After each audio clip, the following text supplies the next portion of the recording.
Right பே. So எலக்ட்ரோஸ்டாட்டிக்ஸோட capacitors டாபிக்ல இருக்கும். இந்த டாபிக் படிக்கிறதுக்கு பெருசா எதுவும் தேவையில்ல. வெறும் இந்த Q தெரிஞ்சா போதும், வெறும் இந்த V தெரிஞ்சா போதும். Q அப்படின்னா Q is nothing that is charge. Vன்னா பொட்டென்ஷியல் ரைட்டா? ஓகே. கெப்பாசிட்டர்ஸ் டாபிக்கோட பேரு கெப்பாசிட்டர்ஸ்.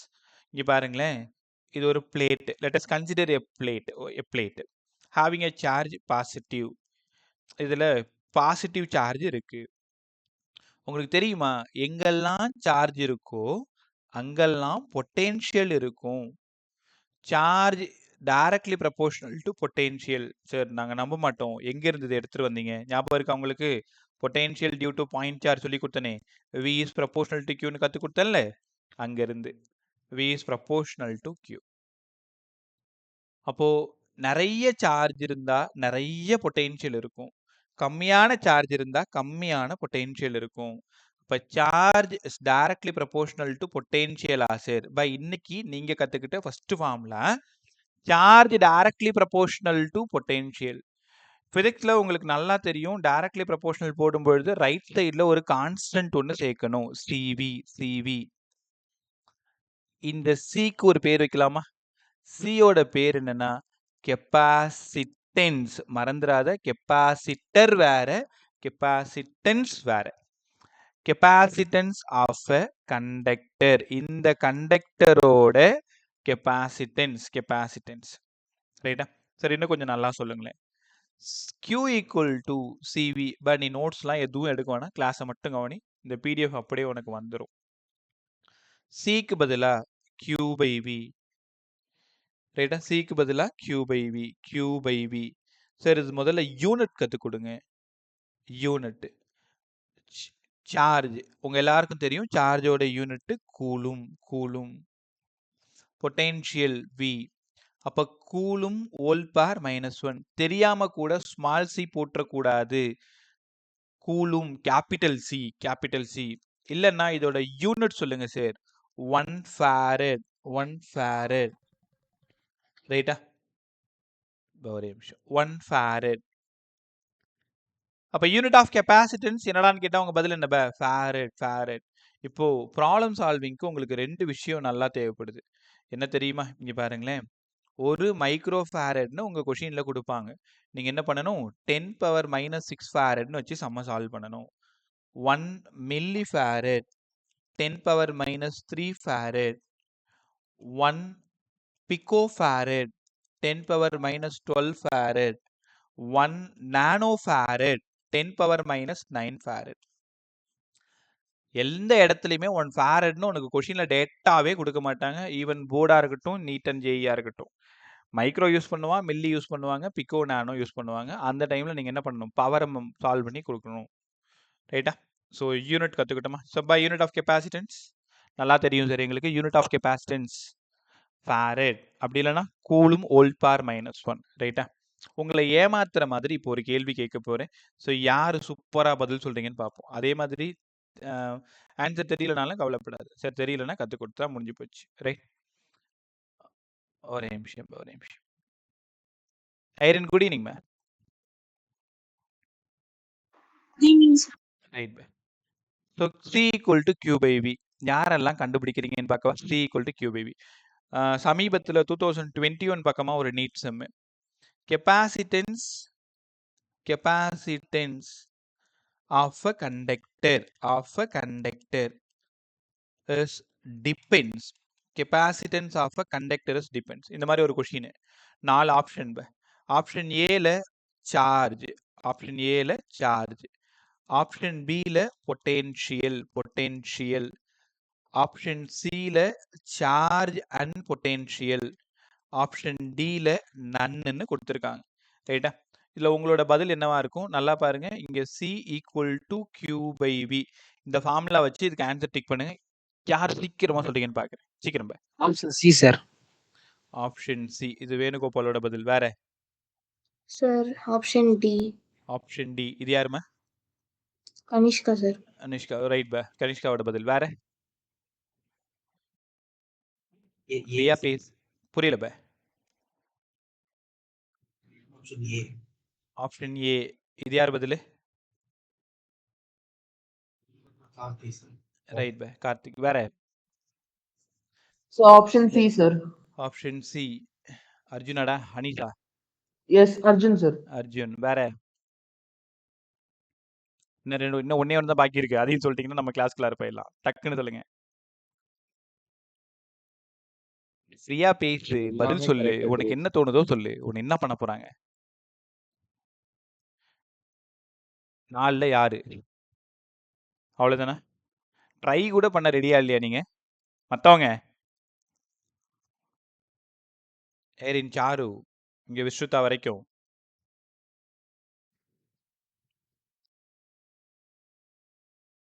சரி பை. Option C sir.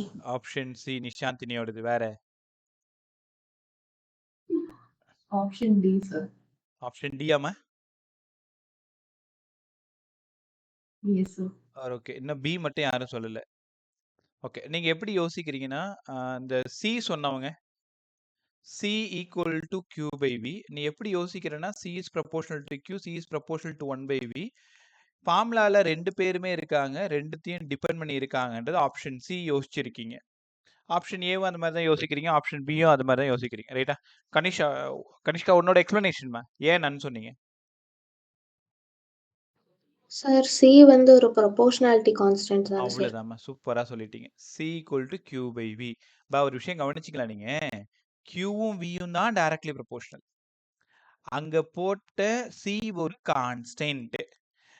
1 coulomb அதிகமானா 1 volt, 2 கூலுமா இருந்தா 2 வோல்ட், 3 கூலுமா இருந்தா 3 வோல்ட். எல்லாமே கேன்சல் ஆனா ஒன்னு தான் வரும் ஆன்சர். 1/1, 2/2, 3/3. கரெக்ட் தானே? அப்ப C ஒரு கான்ஸ்டன்ட். அப்ப capacitance of a conductor is டிபெண்ட்ஸ்னு கேட்டாங்கன்னா இதுல எதுவுமே இல்ல, நன்னு. Independent of charge and potential. நான் சொல்லல ரொம்ப சிம்பிளா உங்களை ஏமாத்துவாங்க அப்படின்ட்டு. அதுல கொஞ்சம் ஷார்ப்பா இருந்தீங்கன்னா ஈஸியா டிக் பண்ணிட்டு போயிடலாம். 2021 நீட் கொஸ்டின் பாது. independent of charge and potential. சூப்பரா ஒரு சம் கத்துக்கிட்டீங்களா? Capacitance of a conductor independent of charge and potential. டிபெண்ட்ஸ்னு கேட்டாங்கன்னா இங்க யாரையும் அது டிபெண்ட் பண்ணி இல்லை இந்த ஆப்ஷன்ல. சூப்பரா ஆன்சர். அப்போ இந்த பதிலுக்கான ஆன்சர் நன்னு. ரைட்டா? நன்னு யோசிச்ச அத்தனை பேருமே நல்லா யோசிச்சிருக்கீங்க. இப்ப இந்த Q is proportional to V ன்னு யோசிச்சீங்க இல்லையா? ஸோ நீங்க கொஞ்சம் கேர்ஃபுல்லா என்ன பண்றீங்க, அந்த கான்ஸ்டன்டான்றதை பார்த்துக்கோங்க. ரைட். அடுத்தது ஒரு கெப்பாசிட்டர் எப்படி சார் இருக்கும்? நடுவில் எங்கேயாவது புரியல திரும்ப கேட்கணும்னா என்கிட்ட கேட்டுக்கோ. ஒரு கெப்பாசிட்டர் எப்படி இருக்கும்? கெப்பாசிட்டர்ஸ் கண்டக்டர் சொல்லி கொடுத்தீங்க. கெப்பாசிட்டர் எப்படி சார் இருக்கும்? உங்களுக்கு தெரியுமா? ஒரு பாசிட்டிவ் பிளேட்டும் ஒரு நெகட்டிவ் பிளேட்டையும் பக்கத்துல பக்கத்துல டி டிஸ்டன்ஸ்ல பிரிச்சு வச்சீங்கன்னா இதுக்கு பேரு தான் கெப்பாசிட்டர். இல்லைன்னா இதுக்கு பேரு கெப்பாசிட்டர். பாருங்க, நீங்க எங்க படிச்சீங்க? 10th எலக்ட்ரிசிட்டி லெசன்ல வந்து ஒரு பேஜ் இருக்கும். அந்த பேஜ்ல இந்த காம்போனன்ட் பேரெல்லாம் எழுதியிருக்கும். அங்க பார்த்துருப்பீங்க. அதுக்கு முன்னாடி வேற எங்கேயும் நீங்க பார்த்துருக்க மாட்டீங்கல்ல. இது பாசிட்டிவ் சார்ஜ்னா கண்டிப்பா அது நெகட்டிவ் சார்ஜா இருக்கும். ஒரு சின்ன ரகசியம், காதுல கேளு. இது +10 கூலும் அப்படின்னா கண்டிப்பா இது -10 கூலுமா தான் இருக்கணும். உன் இஷ்டத்துக்கு 8 7 எல்லாம் இருக்கக்கூடாது. Same amount of charge either positive பிளேட்டும் நெகட்டிவ் பிளேட்டும் டிஸ்டன்ஸ் ஒரு செட்டைன் டிஸ்டன்ஸுக்கு பிரித்து வச்சிருந்தா இதுக்கு பேர் கெப்பாசிட்டர். ஒன்றும் இல்லை, நம்ம வீட்டில் ஃபேன் ஓடுது இல்லை, உங்கள் வீட்டில் அந்த ஃபேனில் இப்போ இருக்கிற ஃபேனில் நீங்கள் அதை பார்ப்பீங்களான்னு தெரியல. பழைய ஃபேன்லலாம் பார்த்தீங்கன்னா ஒயிட் கலரில் ஒரு சின்னதாக டப்பா மாதிரி இருக்கும். அதுக்கு பேர் கண்டென்சர். டேடிகிட்ட கேளு சொல்லுவாங்க, கண்டென்சர். சடனாக ஃபேன் ஸ்லோவாக போகுது அப்படின்னா எலக்ட்ரீஷியன் வந்ததும் நம்ம வீட்டில் முதல் வேலையாக என்ன பண்ணுவாங்கன்னா, சார் ஒரு கண்டென்சர் மாற்றி பார்த்துட்றேன், கண்டென்சர் ஓகேன்னா ப்ராப்ளம் சால்வ்டு அப்படின்னு சொல்லிட்டு அவர் சொல்லிடுவார். ரைட்டா? இப்போ கண்டென்சர் அப்படின்னா கெப்பாசிட்டர். கண்டென்சரோட இன்னொரு பேரு தான் கெப்பாசிட்டர். ரைட்டாப்பா? ஓகே. இன்னொரு முக்கியமான விஷயம் இங்க பாருங்களேன். இப்போ ஒரு கெப்பாசிட்டர் அப்படின்னாலே சார்ஜஸ் கண்டிப்பா சேமா தான் இருக்கணும். டி டிஸ்டன்ஸ்ல பக்கத்துல பிரிச்சு வச்சிருக்கணும். ரைட்? இன்னமும் உனக்கு டவுட் இல்ல, சார் நாங்க பார்த்ததே இல்லை அப்படின்னா ஒரு ₹5 காசு எடுத்துக்கிட்டு ஏதாவது ஒரு எலக்ட்ரானிக் கடைக்கு போயிட்டு எனக்கு ஒரு கெப்பாசிட்டர் கொடுங்க அப்படின்னு கேட்டா அந்த அண்ணனும் அந்த அக்காவும் ஒரு கெப்பாசிட்டர் கொடுப்பாங்க. அந்த கெப்பாசிட்டர் எப்படி இருக்குன்னா இந்த தீபாவளிக்கு வெடி வெடிப்போம்ல, அந்த மாதிரி இருக்கும். ஒரு லீடு சின்னதாவும், ஒரு லீடு பெருசாவும் இருக்கும். இந்த சின்ன லீடு மைனஸ், பெரிய லீடு பிளஸ். இந்த கெப்பாசிட்டர்ல தான் உன் மொபைலு, நம்ம லேப்டாப்பு, கம்ப்யூட்டரு, டிவி இது அத்தனை டிவைஸஸும் வேலை செய்யறதுக்கு கெப்பாசிட்டர் இஸ் ரொம்ப இம்பார்ட்டண்ட்டான ஒரு component. It is energy storage device. Energy storage device தான் கெப்பாசிட்டர். சரி, சூப்பராக புரிஞ்சிருச்சு கெப்பாசிட்டர்னா யார் அப்படின்ட்டு. ரைட் பே. இப்போ ஃபர்ஸ்ட் 3 மார்க் கொஷின் உங்களோட என்சிஆர்டி போர்டு. இந்த 3 மார்க் கொஷினோட ஃபைனல் ஆன்சர்ல இருந்து நீட் அண்ட் ஜேஇயோட சம் இப்படி தான் கற்றுக்க போகிறோம் நம்ம. ரைட்டா, கற்றுக்கிட்டீங்களா? சூப்பரா. capacitance of a parallel plate capacitor. நான் என்ன எழுதி கொடுக்குறேனோ அதான் உன் notes. parallel plate capacitor, capacitance of a parallel plate capacitor. ஒரு parallel plate capacitorோட capacitanceோட ஃபார்முலா எங்களுக்கு வேணும். ரைட்டா, முதல்ல டயக்ராம். 1 மார்க் கொஷின் இது. இங்க பாரு, ஒரு பிளேட் மேலே ஒரு பாசிட்டிவ் பிளேட்டு, கீழே ஒரு நெகட்டிவ் பிளேட்டு, இந்த மாதிரி போட்டிருக்கும். இந்த டிஸ்டன்ஸ் டி டிஸ்டன்ஸ். கண்டிப்பாக இந்த பிளேட் பாசிட்டிவ்னு நீங்கள் காமிக்கணும், கண்டிப்பாக இந்த பிளேட் நெகட்டிவ்னு நீங்கள் காமிக்கணும். உங்களுக்கு தெரியும் தானே, electric field line starts from positive to negative. படிச்சோமா? Electric field line starts from positive and terminate negative. Terminate negative. ரைட்டா? ஓகே. இப்போ கொஞ்ச நேரத்துக்கு முன்னாடி சொல்லி கொடுத்தேன், C equal to Q by V. First diagram எழுதுறீங்க, ரெண்டாவது இந்த ஃபார்முலா எழுதுறீங்க. உனக்கு எவ்வளோ ஞாபகம் இருக்குன்னு நான் பார்க்குறேன். இதுக்கு பேர் சொல்லுங்க. இப்போ நான் ஒரு லெட்டர் எழுதியிருக்கேன்ல, அதுக்கு பேர் என்ன? Charge density, sir. வெறும் charge டென்சிட்டியா? For a plate area வச்சு போடுவோம் சார் சார்ஜ் இதனால density. அதுக்கு பேர் சொல்லு. நீ கரெக்டாக தான் சொல்ற. ஞாபகம் இல்லை சார். ஞாபகம் இல்லை. சூப்பரான பதில். வேற? Surface charge density. அவ்வளோதான். சார்ஜ் டென்சிட்டி வரைக்கும் ஓகே, ஏரியா வச்சு போடுவோம் சார், இது வரைக்கும் okay. But surface charge density sigma. என்னப்பா ஃபார்முலா கற்றுக் கொடுத்தேன்? கியூ பை ஏன்னு கற்றுக் கொடுத்தேனா? அப்போ charge equal to sigma A. Charge equal to sigma ஏ. சூப்பராக கற்றுக்கிட்டீங்களா? இந்த கியூக்கு நான் ஒரு ஆன்சர் எடுத்துட்டு வந்துட்டு சிக்மா ஏ. ரைட். அடுத்தது இன்னும் உங்களுக்கு ஞாபகம் இருக்கான்னு செக் பண்ணவா? நீ பாருங்களேன், இது எங்கேயாவது ஞாபகம் இருக்கா பாருங்க. எங்க படிச்சீங்க? ஈக்கு பதிலாக minus of dV by dx எங்க படிச்சீங்க? பொட்டன்ஷியல் தான் சார். அவ்வளோதான். எலக்ட்ரிக் ஃபீல்டுக்கும் பொட்டென்ஷியல் கிரேடியன்ட்டுக்குமான relation equal to minus of dV by dx. என்னோட கம்ஃபர்ட்காக இந்த டிவியை நான் வின்னு எடுத்துக்கிறேன், இந்த டிஎக்ஸ் டின்னு எடுத்துக்கிறேன். டிஸ்டன்ஸ் இங்கே பாருங்க, இந்த பிளேட்டோட டிஸ்டன்ஸ் டி. அப்போ equal to V by D. அப்படின்னா விக்கு பதிலாக இ டாட் டி. பொறுமையாக கற்றுக்கிட்டு வரணும். ஃபர்ஸ்ட் டயக்ராம் எழுதணும், ரெண்டாவது மெயின் ஃபார்முலா எழுதணும், மூணாவது கியூ கண்டுபிடிக்கணும், நாலாவது வி கண்டுபிடிக்கணும். கண்டுபிடிச்சுமா? சூப்பரா. ஓகே. அடுத்தது இதை பதில் சொல்லுங்க. ஒரே ஒரு பிளேட் இருக்கு, இந்த பக்கத்தில் எலக்ட்ரிக் ஃபீல்டு எவ்வளோ, இந்த பக்கத்தில் எலக்ட்ரிக் ஃபீல்டு எவ்வளோ? டக்குன்னு சொல்லுங்க பார்க்கும். காஸ்ட்ல அப்ளிகேஷன்ல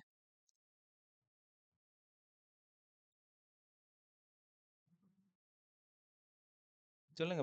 ஒரு பிளேட்டா இருந்தா எலக்ட்ரிக் ஃபீல்டு எவ்வளோன்னு கற்றுக் கொடுத்தேன்.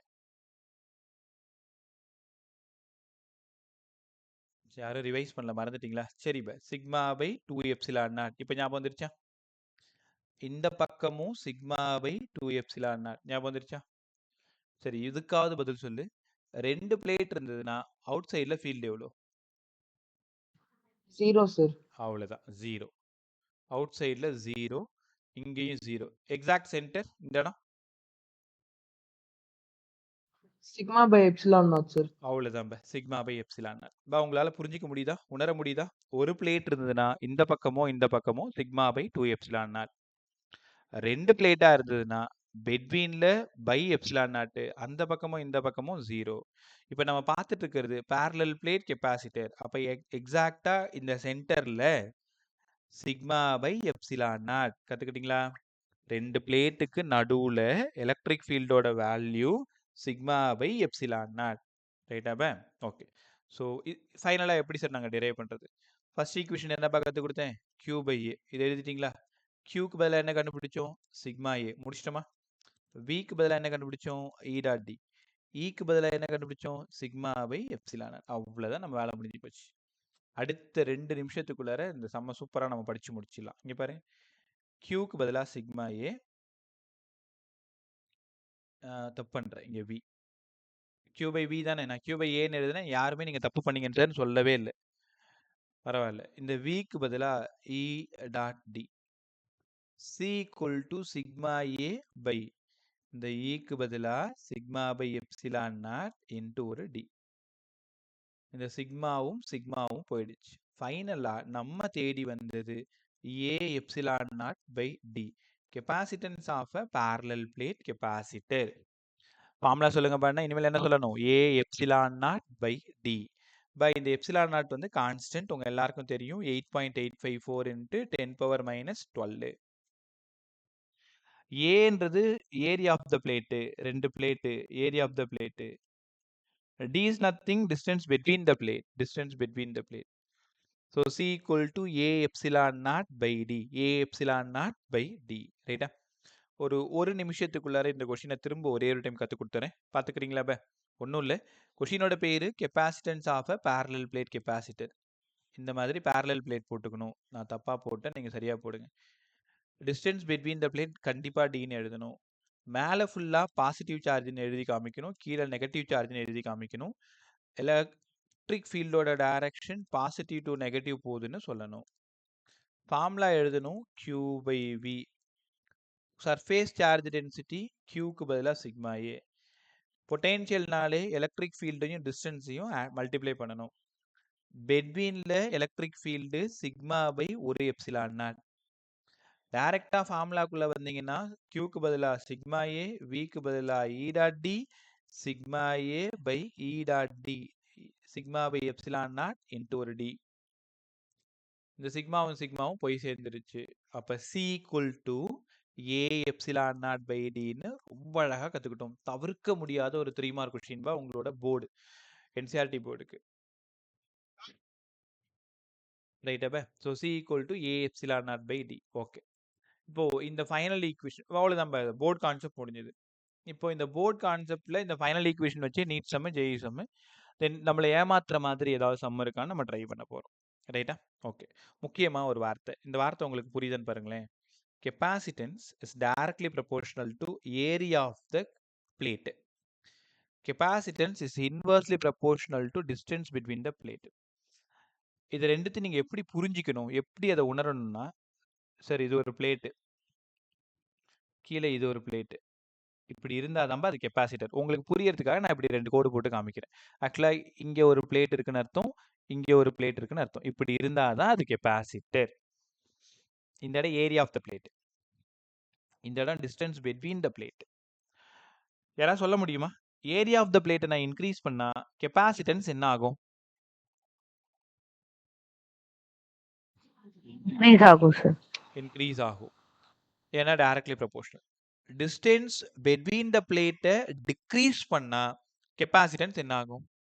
இன்க்ரீஸ் ஆகும். இன்க்ரீஸ் ஆகும். அழகா சொன்னீங்க, இன்க்ரீஸ் ஆகும். இந்த ஏரியா, டிஸ்டன்ஸ், இதெல்லாம் பொதுவான ஒரு பேர் வச்சு சொன்னோம்னா ஜாமெட்ரி. இப்போ நான் சொல்லவா, capacitance of a conductor capacitor is depends, இந்த வார்த்தையை கேர்ஃபுல்லாக கவனிங்க. It's depends geometry of a conductor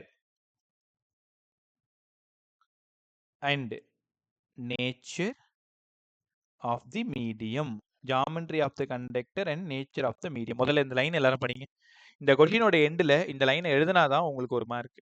நீங்கள் இதை எழுதலைன்னா அந்த ஒரு மார்க் போட மாட்டாங்க. Capacitance of a capacitor is depends geometry of a conductor and nature of the medium. ரைட்டா? இப்போ மறுபடியும் அதே கொஸ்டின் உங்கள்கிட்ட கேட்க போகிறேன். பாருங்க, question number 1, capacitor is depends.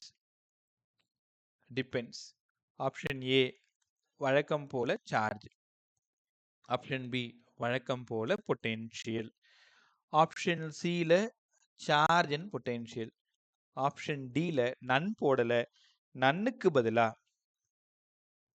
பதிலா it depends geometry of a conductor and nature of the மீடியம்னு ஒரு ஆப்ஷன் இருந்தது. ஆக்சுவலாக அந்த கொஷின் பேப்பரில் இதான் இருந்தது. நான் டேரெக்டாக போன கொஷினில் நன்னு இது போட்டு தான் உங்களுக்கு புரிஞ்சிருக்காது. அதை நன்னுன்னு உனக்கு புரிய வச்சுட்டு திரும்ப ஜாமெட்ரியை தான் டிபெண்ட் பண்ணியிருக்கோன்னு இங்கே புரிய வச்சிருக்கோம். இப்போ இந்த கொஷினோட பதில் என்னன்னு கேட்டால் உனக்கே நல்லா தெரியும். Charge independent, potential independent, charge and potential independent, so depends geometry. ரைட்டாப்பா? இந்த கொஷின் தான் நீங்கள் அந்த போர்டில் பார்த்துருப்பீங்க. ரைட், சூப்பராக புரிஞ்சிச்சா? இப்போ ஃபைனலாக C = ε0A/d. இதில் 3 டைப் ஆஃப் ப்ராப்ளம் கேட்பாங்க நீட் ஃபிசிக்ஸ். சரி, என்னென்னங்க சார் பார்த்துருவோமா? எப்போவுமே டைரெக்டாகவே டேட்டா கொடுத்து சால்வ் பண்ணுறது தான் மாடல் 1. ப்ராப்ளம் சால்விங்கில் நீங்கள் உங்களை இன்னும் கொஞ்சம் இன்க்ரீஸ் பண்ணிக்கணும். உங்களோட எஃபிஷியன்சியை வேகமாக சம் சால்வ் பண்ண கற்றுக்கணும். 40 செகண்டுக்கு மேலே ஒரு சம் எடுத்துக்க கூடாது. அதுக்கு என்ன பண்ணணும்னா சார், அதிகமாக ப்ராக்டிஸ் பண்ணணும். இங்கே பாருங்களேன், இப்போது area of the conductor 1 metre square, distance between the plate 1/2 metre, find the value of capacitance of a parallel plate capacitor. டேரெக்டாக ஏரியா கொடுத்துட்டேன், டேரெக்டாக டிஸ்டன்ஸ் கொடுத்துட்டேன். என்ன பண்ணுவீங்க? ε0A/d இதான் formula. 8.854 into 10 - 12, area 1 metre square, distance 1/2. எல்லாமே மீட்டரில் இருக்கிறதுனால உனக்கு ஒரு பிரச்சனையும் இல்லை. ஏன்னா ஏரியாவும் மீட்டர் ஸ்கொயர், டிஸ்டன்ஸ் அதுவும் 1/2 ஆஃப் த மீட்டர். ஸோ மேலே போயிடுச்சுன்னா இந்த 2 மேலே போயிடும். அப்போ 2 into 8.85 into 10 - 12. சால்வ் பண்ணால் 2 5s are 10, balance 1, 2 8s are 16, 7, balance 1, 17, 1. அப்போ 2 டிஜிட் 17.70 into 10 - 12 ஃபாரட். இந்த 10 - 12 ஃபாரட் உங்கள் ஆப்ஷனில் எப்படி இருக்குன்னா பிகோ ஃபாரட்னு இருக்கும். இப்போ தான் கற்றுக்கிட்டீங்க. பிகோன்னா 10 - 12. அப்படியே ஆப்ஷன் டிக் பண்ணிட்டு போக வேண்டியது. பை இது model 1, direct formula, direct substitution. கற்றுக்கிட்டீங்களா? ஏரியா ஆஃப் த பிளேட் கொடுத்துருவாங்க, டிஸ்டன்ஸ் பிட்வீன் த பிளேட் கொடுத்துருவாங்க. அடுத்தது ரெண்டாவது ரேஷியோ சம், மாடல் 2. இதில் வேற எப்படிங்க சார் சம் கேட்பாங்க? A1 பிளேட்டுக்கு கெப்பாசிட்டன்ஸ் C1, A2 பிளேட்டுக்கு கெப்பாசிட்டன்ஸ் C2 எவ்வளோ? Distance between the plate constant. இப்போ முதல்ல ஒரு பிளேட் வைக்கிறாங்க. இந்த பிளேட் 1 மீட்டர் ஸ்கொயர். இதோட கெப்பாசிட்டன்ஸ் ஒரு வேல்யூ கொடுத்துட்றாங்க. ரெண்டாவது வேறு பிளேட் மாற்றுறாங்க, 2 மீட்டர் ஸ்கொயர். அதோட கெப்பாசிட்டன்ஸ் எவ்வளோன்னு கேட்குறாங்க. இப்போ நீங்கள் என்ன பண்ணணும்னா இந்த கொஷினை கொஞ்சம் கவனமாக கேர்ஃபுல்லாக கவனி. C = ε0A/dன்னு சார் சொன்னாங்க. ε0 கான்ஸ்டன்ட். இந்த கொஷினில் தெளிவாக சொல்லிட்டாங்க, டிஸ்டன்ஸ் சேஞ்ச் ஆகலை, அதனால C is proportional to A. அப்போது 2 தான் வேணுன்றதுனால C2 மேலே எழுதிடுங்க. C2/C1 = A2/A1. இந்த பேஸில் அந்த சம்மை போடணும். C2 ப்ரப்போர்ஷனல், டைரக்ட்லி ப்ரப்போர்ஷனல், அதனால மேலே A2. C1 அதனால A1. கற்றுக்கிட்டீங்களா? இது மாடல் 2. ஒருவேளை area of the plate constant, area of the பிளேட்டை அவங்க சேஞ்ச் பண்ணலை. D1 டிஸ்டன்ஸ் அப்போ கெப்பாசிட்டன்ஸ் C1 இருந்தா அந்த D1 C1ன்றது ஒரு நம்பர்.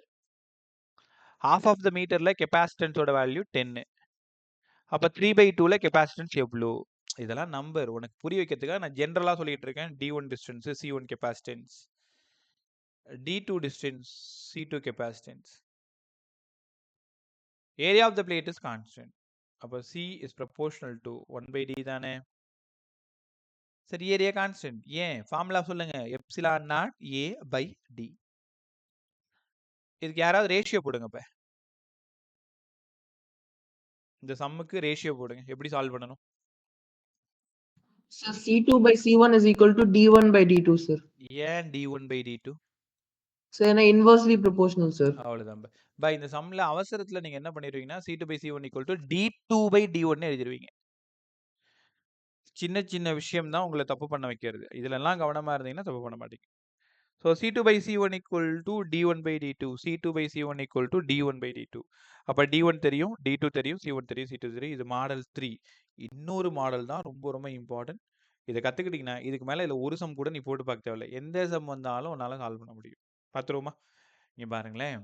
அடுத்தது சார், ஒருவேளை ஏரியாவும் சேஞ்ச் பண்ணுறாங்க, டிஸ்டன்ஸும் சேஞ்ச் பண்ணுறாங்க, ரெண்டுமே சேஞ்ச் பண்ணுறாங்க. A1 D1 டிஸ்டன்ஸோட capacitance C1. A2 D2 capacitance வந்து C2. இந்த C2 எவ்வளோன்னு கேட்குறாங்க. நீங்கள் என்ன பண்ணணும்? C2/C1 ஈக்குவல் டு யாரை சொல்லுங்க பே, இந்த இடம் என்ன வரணும்? ஏவும் வரணும், டியும் வரணும். A2 D1. A2/A1 A2 D1 A2 D1 அப்ப எஸ் சார், மேல A to D1 sir. A2 D1 A1 D2. அவ்வளோதான் பே, A1 D2 சூப்பராக சொல்லிட்டீங்க. அப்போ C2/C1 equal to area of the plate directly proportional, distance inversely proportional. ரைட்டா? So இந்த ஐடியாவில் solve பண்ணிங்கன்னா இந்த டாப்பிக்கை நம்ம ஒன்றுமே இல்லாத பண்ணிடலாம். So C equal to epsilon not A/D. முதல்ல கொஷின் கற்றுக்கணும், அடுத்தது ஃபார்முலா கண்டுபிடிச்சிடணும், தென் யாரெல்லாம் டிபெண்டன்ஸ் யார் இண்டிபெண்டன்ஸ்ன்ற விஷயத்த பேசிடணும். அதுக்கப்புறமா டைரக்ட்லி ப்ரொபோர்ஷனல் சம் போட்டு பார்த்துணும், இன்வெர்ஸ்லி ப்ரொபோர்ஷனல் டு சம் போட்டு பார்த்துணும், தென் டைரக்ட்லி அண்ட் இன்டைரக்ட்லி ரெண்டுமே வச்சு ஒரு சம் போட்டு பார்த்துணும். இப்படி நீங்கள் ஃபார்முலாவை ஹேண்டில் பண்ணிங்கன்னா உனக்கு ஃபிசிக்ஸ் டீச்சரே தேவை கிடையாது, நீயே ஓனாவே படிச்சுட்டு போயிட்டே இருக்கலாம். ஒரு ஃபார்முலாவை எப்படி அப்ரோச் பண்ணணும்னு தெரிஞ்சுட்டா அதான் சம்மு. ரைட்டா? இல்லை கற்றுக்கிறதுக்கு என்னப்பா இருக்க போகுது? இப்போ ஆரம்ப காலங்களில் ப்ராப்ளம் சால்வ் பண்ணும் பொழுது E=mc² உனக்கு தெரிஞ்ச ஒரு ஃபார்முலா இருக்கு. எப்படி பார்த்தாலும் m கொடுக்க போறாங்க, சியோட வேல்யூ உனக்கு தெரிய போகுது, கண்டிப்பா எனர்ஜி தான் கேட்டாகணும். ரைட்டா? ஒரு ஃபார்முலா இப்போ கொஞ்ச நாளைக்கு முன்னாடி நம்ம இந்த ஃபார்முலா படித்தோம், K Q1 Q2/R², இந்த ஃபார்முலா படித்தோம். கண்டிப்பா Q1 தெரியணும், கண்டிப்பா Q2 தெரியணும், கண்டிப்பா R தெரியணும், Kவோட வேல்யூ கான்ஸ்டன்ட். அப்போ இதெல்லாம் நோன் டேட்டா. அன்னோன் டேட்டாவை கண்டுபிடிக்க போறோம். ஒரு ஃபார்முலா இருக்குன்னா அதில் 5 டேர்ம் இருக்கா? 1 2 3 4, இதில் 5 டேர்ம் இருக்கு. இந்த ஃபார்முலால 5 டேர்ம்ல 4 டேர்ம் கொடுத்தாதான் 5வது டேர்மை கண்டுபிடிக்க முடியும். கரெக்ட் தானே?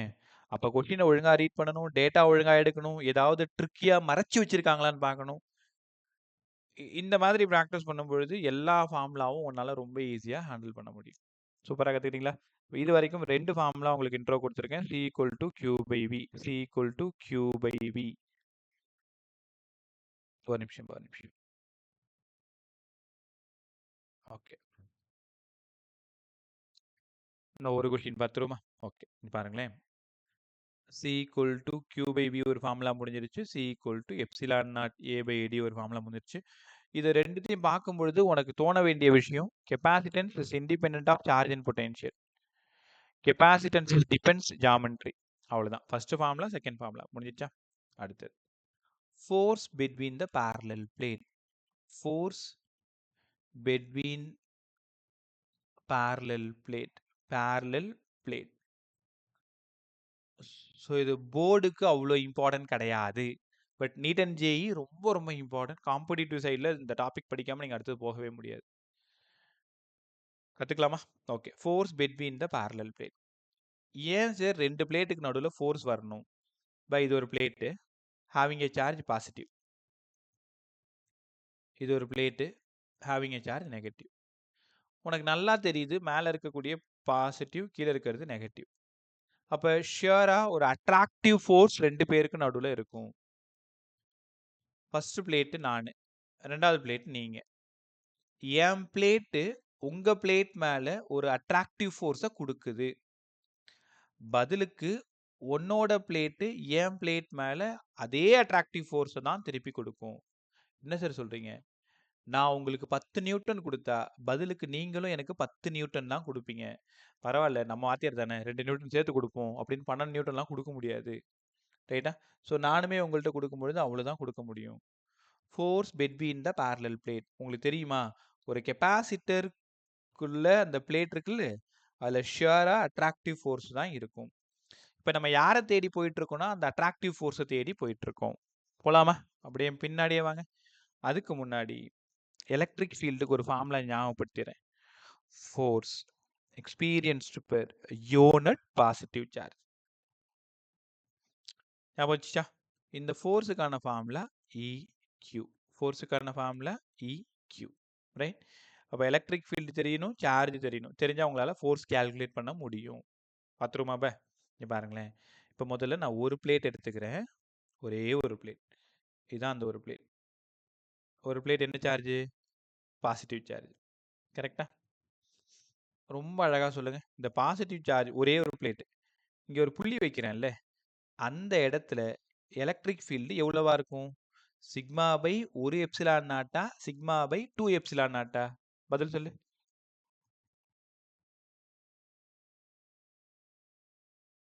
சிங்கிள் பிளேட் பா, சிங்கிள் பிளேட்ல இருந்து டி டிஸ்டன்ஸ் சொல்லுங்க. 2 epsilon naught, sir. 2 epsilon not. பா நீங்க பதில் சொல்லலாம். நீங்க தப்பா சொன்னா பரவாயில்ல, ரைட்டா சொன்னாலும் பரவாயில்ல. ரொம்ப ஃப்ரீயா வாயை திறந்து பேசுங்க. எல்லாமே நம்ம தான். டே 1ல இருந்து கத்திட்டு கிடக்குறேன். ஆனா அது யாரும் காதுல வாங்க மாட்டீங்க. யாரா சொல்லட்டும், நமக்கு என்னன்னு உட்காந்துருக்கேன். தப்பு தானே இது? கொஷின் கேட்கணுன்றதே இல்லை. ஸ்டார்ட் பண்ணால் அப்படியே 45 மினிட்ஸ் இல்லை 1 hour அப்படியே ஓடிடலாம். பட் பிரயோஜனமே கிடையாது. உனக்கு எந்த அளவுக்கு புரிஞ்சிருக்குன்னு எனக்கு தெரியணும்னா 4 கொஷின் கேட்கணும். சின்ன பசங்களா நம்ம கொஷின் கேட்டால் வாத்தியார் அடிப்பார் அப்படிலாம் சொல்கிறதுக்கு. ஜாலியாக பேசுவோம், ஜாலியாக கற்றுப்போம். தெரியலனா இன்னொரு டைம் கற்றுக் கொடுங்க சார், முடிஞ்சு போச்சு. ரைட் பே. ஸோ இந்த இடத்துல சிக்மா பை 2 எப்சிலான் நான் என்ன பண்ணுறேன், இந்த இடத்துல இன்னொரு நெகட்டிவ் பிளேட்டை பிளேஸ் பண்ணுறேன். இப்போ நெகட்டிவ் பிளேட்டை பிளேஸ் பண்ணுறதுனால இந்த நெகட்டிவ் பிளேட் மேலே என்ன நடக்கும்? ஒரு ஃபோர்ஸ் எக்ஸ்பீரியன்ஸ் ஆகும். அப்போ ஃபோர்ஸுக்கு என்ன ஃபார்முலா சொல்லி கொடுத்தேன்? EQ கரெக்டா? இது மைனஸ் கியூ, இது வந்து ப்ளஸ் கியூ. நீங்கள் மைனஸ் போடணும்னு அவசியம் இல்லை, வெறும் கியூ மட்டும் போட்டால் போதும். இந்த ஈக்கு பதிலாக சிக்மா பை 2 எப்சிலான் நாட், இங்கே ஒரு கியூ அப்படியே இருக்குது. அவ்வளோதான் ஃபோர்ஸ் கண்டுபிடிச்சோம் பார்த்தீங்களா? இப்போ என்னென்னா இந்த ஃபார்முலாவை நம்ம மாற்றணும். எப்படி மாற்றுறது நான் சொல்லித்தரேன். ஒரு பிளேட்டு, அந்த ஒரு பிளேட்டால் இங்கே electric field sigma by 2 epsilon naught. அந்த எலக்ட்ரிக் ஃபீல்டில் இன்னொரு சார்ஜ்டு பிளேட்டை பிளேஸ் பண்ணுறோம். அதனால it experiences force. So F equal to EQ. க்கு பதிலாக sigma by 2 epsilon naught into Q. கொஞ்ச நேரத்துக்கு முன்னாடி சிக்மாவுக்கு பதிலாக கியூ பை ஏன்னு கற்றுக் கொடுத்தேன். கரெக்ட் தானே? அப்போ இந்த சிக்மாவை உடைச்சிடலாமா? சிக்மாவை உடைச்சிட்டு F equal to Q by 2A epsilon not. ஏன்னா இந்த சிக்மாவுக்கு பதிலாக கியூ பை ஏ, இந்த சிக்மாவுக்கு பதிலாக கியூ பை, ஆல்ரெடி இங்கே ஒரு கியூ இருக்கு. ஃபைனலாக நீங்கள் ஆசையாக தேடி வந்தது Q square by 2A epsilon naught. இந்த ஃபார்முலா பை இது சிபிஎஸ்சி போர்டுக்கு கிடையாது, அவ்வளோ இம்பார்ட்டன்ட் கிடையவே கிடையாது.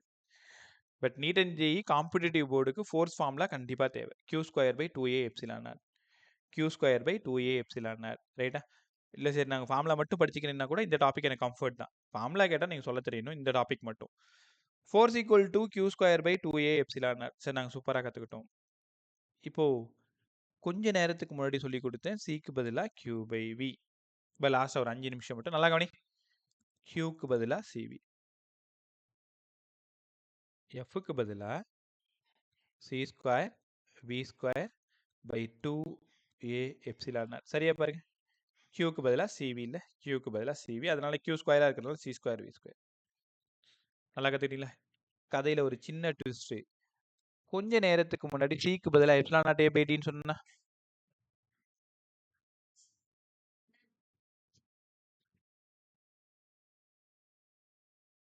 ஸோ எஃப் ஈக்குவல் டு சிக்கு பதிலாக epsilon naught square A square by D square. பா பொறுமையாக கவனிச்சேவா, V square by 2A epsilon naught. தெரியுதா? ஒரு மெயின் ஃபார்முலா கண்டுபிடிக்கிறோம், அதுலேருந்து கியூக்கு பதிலாக சிவி சப்ஸ்டியூட் பண்ணுறோம், சிக்கு பதிலாக எப்சிலான் நாட் ஏ பை டியை சப்ஸ்டியூட் பண்ணுறோம். இந்த ஏ ஸ்கொயருக்கு ஏ ஸ்கொயர் போயிடுச்சு, ஒரு ஏக்கு ஒரு ஏ போயிடுச்சு. ரிமைனிங் அப்படியே பொறுமையாக பார்த்து அழகாக அந்த ஆர்டரில் எழுதிக்கோங்க. எஃப்க்கு பதிலாக இங்கே 2 கீழே இருக்குது, 1/2. சார் நீங்கள் எப்சிலான் நாட்டை கேன்சல் பண்ண மறந்துட்டீங்க. ஆமாம், எப்சிலான் நாட் ஏ மேலே வி ஸ்கொயர் இருக்குது, கீழே டி ஸ்கொயர் இருக்குது. பா ஃபைனலாக ஒரே ஒரு ஆன்சர் சொல்லிட்டு நீங்கள் போயிட்டே இருக்கலாம். இவன் யாரு?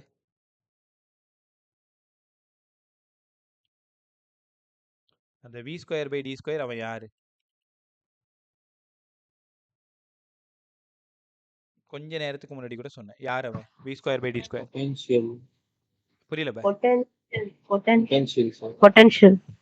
இல்ல பா, வி ஸ்கொயர் பை டி ஸ்கொயருக்கு Potential ஒரு டேர்ம் difference. சொன்னேனே.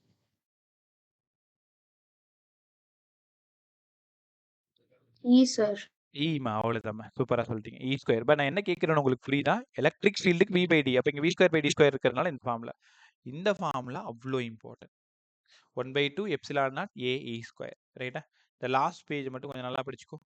Force between the parallel plate. First formula இங்கே பாருங்க, உங்களுக்கு எழுதி கொடுத்துறேன். ஃபர்ஸ்ட் ஃபார்முலா, செகண்ட் ஃபார்முலா, இந்த ரெண்டு ஃபார்முலா வச்சு தான் ப்ராப்ளம் சால்வ் பண்ண போகிறோம் நாளைக்கு கிளாஸஸில். ரைட்டாப்பா? ரைட் பா. ஸோ ரொம்ப சாரி, ஏற்கனவே சொன்ன மாதிரி ஒரு ஃபங்க்ஷன் போயிட்டு இருக்கு இன்னைக்கும் நாளைக்கும். கிளாஸ் மிஸ் பண்ணக்கூடாதுன்றதுக்காக தப்பிச்சு ஓடியாந்து உங்கள்கிட்ட சொல்லியிருந்தேன்.